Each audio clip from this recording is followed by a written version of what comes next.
Benghazi committee is used to attacks of Democrats and Secretary of State Hillary Clinton. That's the outside. But now the committee is under fire from the inside. A former Benghazi committee staffer now accusing the committee of partisan attacks on Secretary Clinton. That staffer claims he was fired for not going after Clinton, even saying, "My nonpartisan investigative work conflicted with the interests of the Republican leadership, who focused their investigation primarily on Secretary Clinton and her aides." South Carolina Representative and Chairman of the House Benghazi Select Committee, Trey Gowdy, goes on the record. Good evening, sir. Good evening. How are you? Very well. So, for starters, this staffer, Mr. Bradley F. Podliska, have you ever met him? He says we met twice, but it left so little impression upon me, I don't recall it.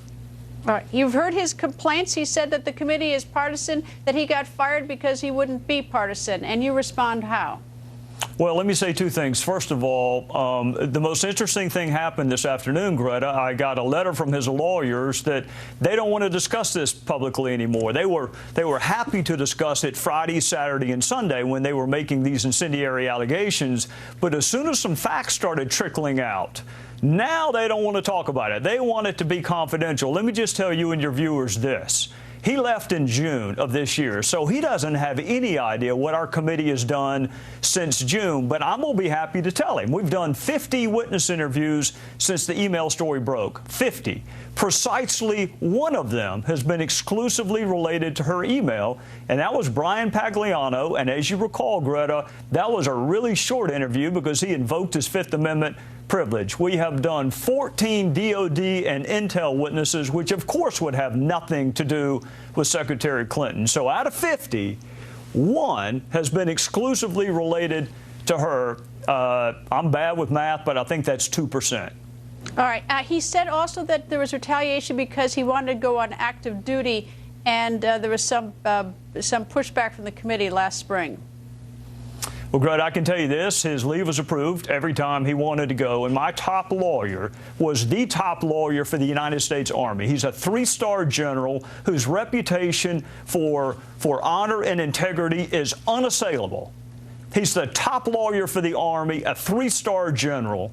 So if anyone would understand the rights of reservists, it would be my chief counsel. So I don't care what the Democrats say about me, Greta. I've been in a courtroom for 16 years. I've heard it before. But I've got women and men downstairs who are professional. They are character-driven. They are former federal prosecutors, former House ethics attorneys, a former three-star United States general. So I'll just be damned if I'm going to let anybody besmirch their reputation. You can say what you want about me. I signed up for it.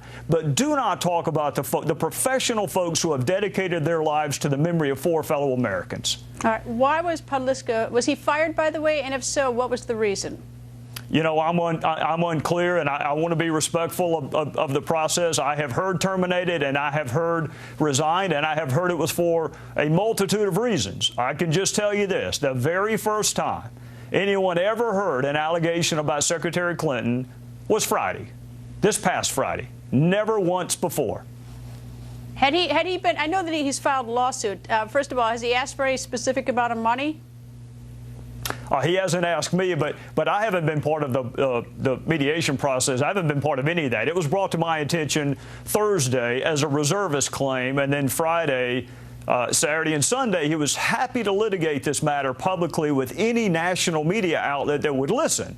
But when some facts started trickling out, for instance, the fact that he's been gone since June, the fact that out of 50 interviews, only one has been related exclusively to her email, then I get a letter from his lawyer saying, you know what, maybe we don't want to talk about this publicly anymore.